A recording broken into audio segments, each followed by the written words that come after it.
Hello guys, मैं हूं लक्ष्य और आज हम बात करने वाले हैं शोल्डर इंजरी के बारे में। और मैं यहाँ BMA guide for sports injury को रेफर कर रहा हूँ, तो फिर आपको ज़्यादा अच्छे से इंफॉर्मेशन मिल पाएगी और ज़्यादा अच्छी नॉलेज मिल पाएगी about shoulder injury. Weight lifting and power lifting, इसमें क्या होता है, जो जितना भी स्ट्रेस है वो आपके जॉइंट्स में पड़ता है, चाहे बॉडी का कोई सा भी जॉइंट हो, और जो मसल होती है वो नियर बाय फेलियर पे होती है, जिससे रप्चर के चांसेस हो सकते हैं मसल्स के और लिगामेंट्स के। वर्कआउट करते वक्त सबसे ज़्यादा शोल्डर इन्वॉल्व होता है हर एक एक्सरसाइज में, तो फिर शोल्डर ज़्यादा फ्रीक्वेंसी में यूज़ होता है, जिससे रोटेटर कफ इंजरी हो सकती है। ज़्यादा फ्रीक्वेंट होने की वजह से, ज़्यादा ओवर एक्सर्शन की वजह से इंजरी हो सकती है। मैं इसे ज़्यादा बोरिंग तो नहीं करूँगा, बट हमारी मसल्स के बारे में देख लेते हैं। एक मसल हमारे बाइसेप से जाती है और 3 मसल के हेड होते हैं शोल्डर के, एक रेयर, एक फ्रंट और एक मिडल। और एक जॉइंट चेस्ट से भी जाता है शोल्डर की तरफ, जैसे कि आपने चिकन के हाथ में देखा ही होगा, एक अंदर से भी होता है जॉइंट और बाकी बाहर से होते हैं। अब हम शोल्डर इंजरीज के कुछ चीज़ें देख लेते हैं कि शोल्डर इंजरी कैसी कैसी टाइप की हो सकती है।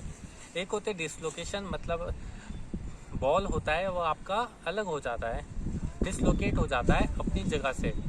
एक होता है टीयर, जिसमें जो लिगामेंट है या फिर मसल है वो टीयर हो जाता है, मतलब फट जाता है। ये पार्शल भी हो सकता है और ये फुल्ली भी हो सकता है। और होता है इन्फ्लेमेशन, और एक होता है इम्पेंगमेंट सिंड्रोम। ये आपको ये चार्ट में देख के ही समझ आ जाएगा कि ये होता क्या है।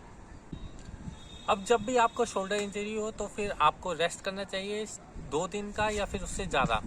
अगर आप रेस्ट नहीं करोगे, तो मैं खुद का एक्सपीरियंस बताऊं तो फिर मेरे शोल्डर में इनिशियल डेज में चोट लगी थी या इंजरी हुई थी। बट क्या हुआ, उस इंजरी की वजह से मैं फिर भी जिम जाता था और उसे वर्क करता था। उस वजह से ये वाला शोल्डर है वो मेरा छोटा है इस वाले शोल्डर के कंपैरिजन।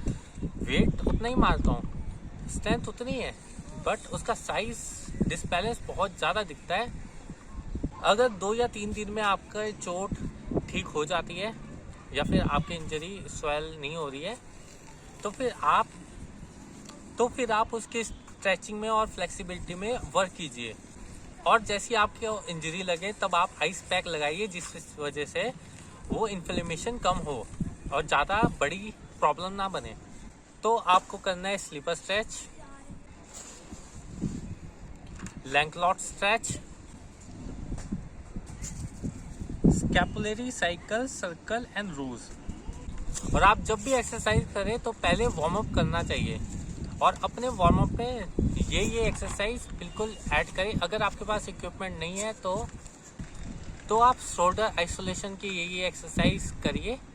और अगर आपके पास इक्विपमेंट है तो आप स्कार रो रोटेशंस कीजिए, स्कार रो रोटेशन वेट के साथ, डंबल के साथ या फिर रोप के साथ। आपको नेक नर्व इंजरी भी हो सकती है, क्योंकि शोल्डर के थ्रू आपके नेक पे बहुत सारी नर्व्स जा रही है। इसलिए आपने जब भी देखा होगा गर्दन में दर्द होती है तो ये अपर ट्रैप्स, शोल्डर के अपर ट्रैप्स को दबाते हैं, तो फिर दर्द बहुत ही ज़्यादा अच्छी रिलीफ करती है, क्योंकि हमारी जो नसें हैं वो दब जाती है, जिससे पेन होता है। तो फिर ये भी आप देख सकते हैं, अगर आपको पेन हो शोल्डर के नीचे या फिर गर्दन में या फिर ट्रैप्स में, तो उसे दबाइए, जिससे नर्व्स खुलेगी।